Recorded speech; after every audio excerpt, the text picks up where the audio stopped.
gitu. Oke, pertanyaan berikutnya gimana? Menjadikan seseorang untuk dijadikan patokan dalam istiqomah. Oh iya, jadi kita ketika pertanyaan boleh atau tidak, itu kita berbicara, yang kemarin juga sempat kita bahas juga ya Bang ya, sekedar menjadikan seseorang itu motif, boleh, gitu kan ya. Tetapi niat, jangan, kayak gitu.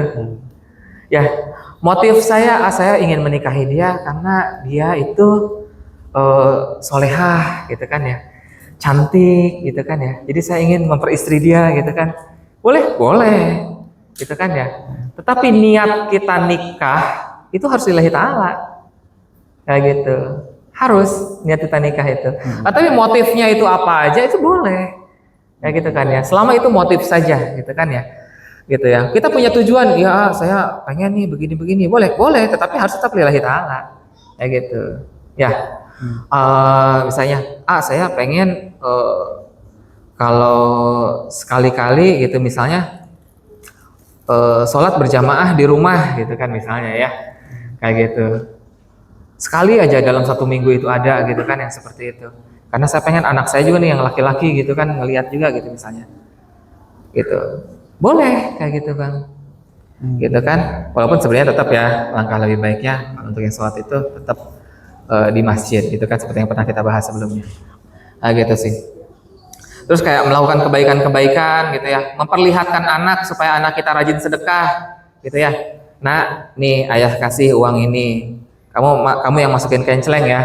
Nanti kalau orang-orang lihat gimana, gitu kan? Nanti disangkanya ria, itu udah perkara yang berbeda. Kita ngajarin anak kita kayak gitu kan ya. Motifnya, tujuannya supaya dia bisa belajar. Tapi niat ikhlas harus. Niat kita sama Allah gitu ya, tetap ikhlas. Tapi cara kita demikian seperti itu boleh. Kayak gitu ya. Jadi motif selama tidak berseberangan dengan niat itu diperbolehkan. Kayak gitu kan ya.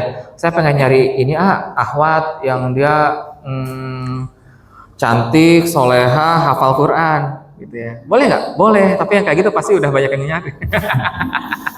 Udah laku yang kayak gitu kan. Gitu. Ya, jadi cukup tahu diri gitu misalnya ya, gitu kan. Ya sama Ahwat juga, saya pengen nyari Ikhwan yang begini-begini gitu kan, yang full package kayak gitu pasti udah laku gitu kan, pasarannya udah naik gitu ya, kayak gitu misalnya. Jadi tadi ya, selama masih berhubungan sama motif itu diperbolehkan, asal jangan mengubah niat ya, gitu ya Bang ya, jangan ngubah niat mah harus tetap lillahi ta'ala, tapi kalau motif apapun itu silahkan.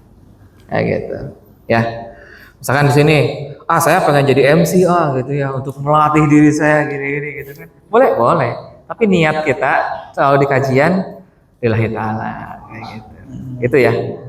Wallahu a'lam bishawab ya. Udah Akhir sih ya, apa itu tafsir mimpi nikah lagi. Tafsir mimpi tafsir mimpi Nikah lagi. bukan nikah lagi, udah nikah. Mimpi 2 kali. Mimpi 2 kali nikah. Mimpi nikah 2 kali. Maksudnya mimpinya yang 2 kali. Mimpinya bukan nikah kali. 2 kali. Berarti gitu kan? Oh iya, Bang. Berarti mimpi nikahnya 2 kali. Iya. Jadi setiap kali dia mimpinya nikah. Siap. Tapi 2 kali doang. 2 kali doang. Ya kebetulan itu mah kebetulan 2 kali. Kan dia mungkin nanti malam jadi yang ketiga, Bang. Wah, berarti sesuatu tuh, Pak. Kode tuh.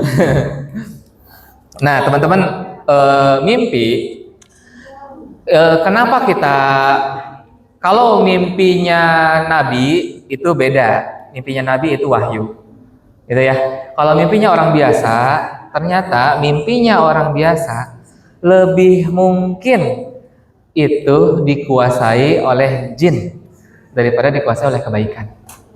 Itulah kenapa kita juga jangan terlalu mudah terpengaruh oleh mimpi. Gitu ya. Bahkan sebenarnya mimpi basah aja kita perlu istighfar, Bang.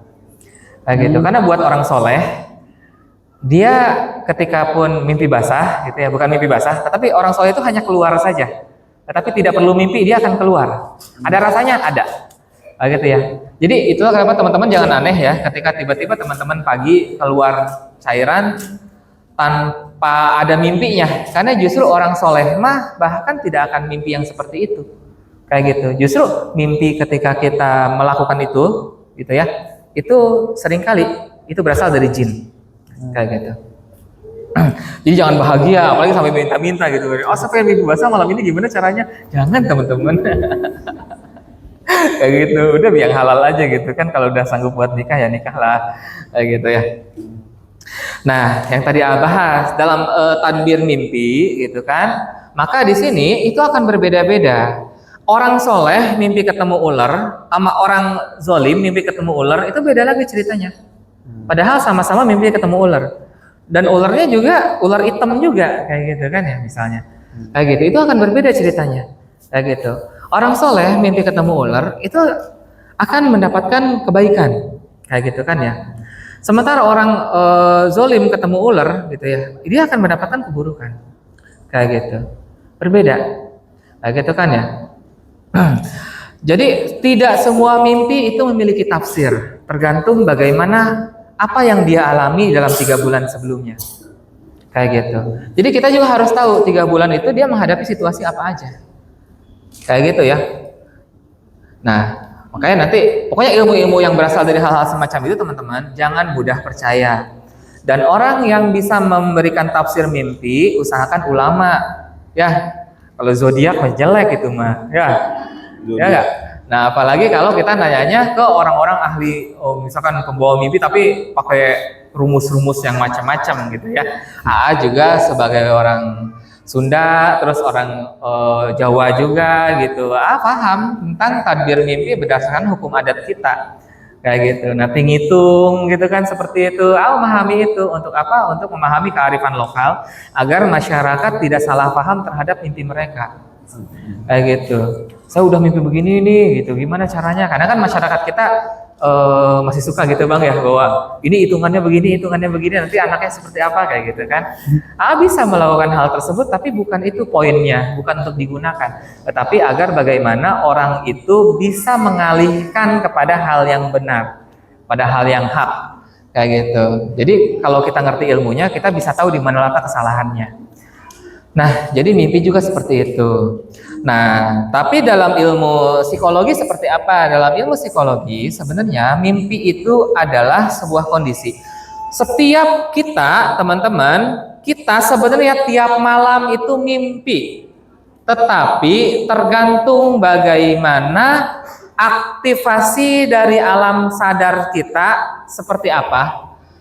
Ya, karena tidur itu adalah proses bagaimana otak kita menyimpan memori. Seringkali otak kita nyimpan memori, dimasukkan ke dalam alam bawah sadar.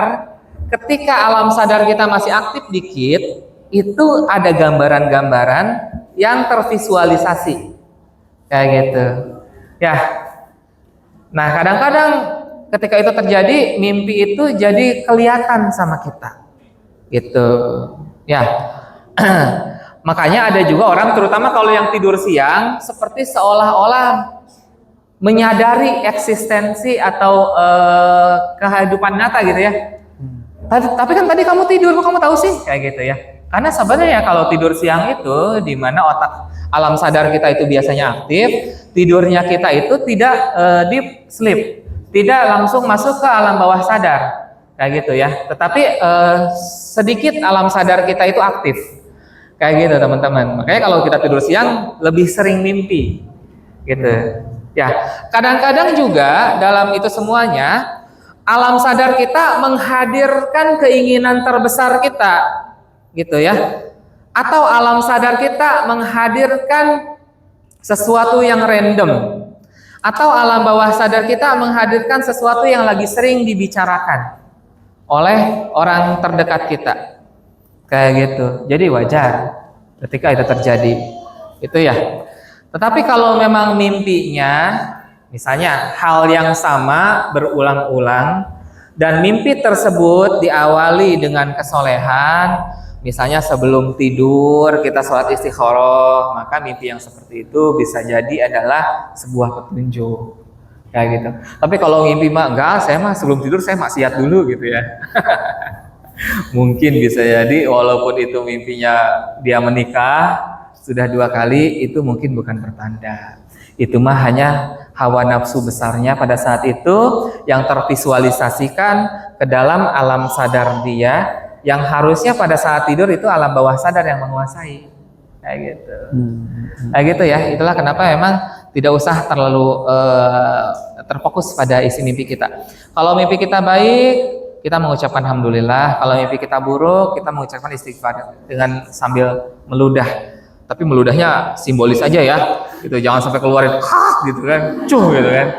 Gitu. Enggak, cukup astagfirullahaladzim, cuh gitu. Ya, itu simbolis aja bahwa sungguhnya kita tidak mengharapkan itu terjadi. Kayak gitu ya. Jadi tidak semua mimpi memiliki takdir, kecuali mimpinya para nabi itu mah sudah pasti, karena mimpinya para nabi itu wahyu. Kalau kita mah orang biasa aja. Kayak gitu. Gitu ya. Nah, kalau mimpi menikah itu tadi, makanya nanya orangnya ada di sini apa enggak, karena kita harus tahu dulu dalam 3 bulan itu apa saja yang sedang dia hadapi. Jadi kita membaca polanya orang tersebut, kayak gitu ya. Jadi polanya itu kita bangun begini. Oh, terus dia mendapatkan mimpi tersebut, itu kemudian kita analisis, kayak gitu ya bang. Karena kalau kita menakdirkan mimpi secara batil, salahnya orang nanti khawatir dia terlalu yakin dengan mimpi tersebut, akhirnya malah jadi keburukan gitu. Terlalu yakinnya ke situ. Wallahu a'lam bishawab.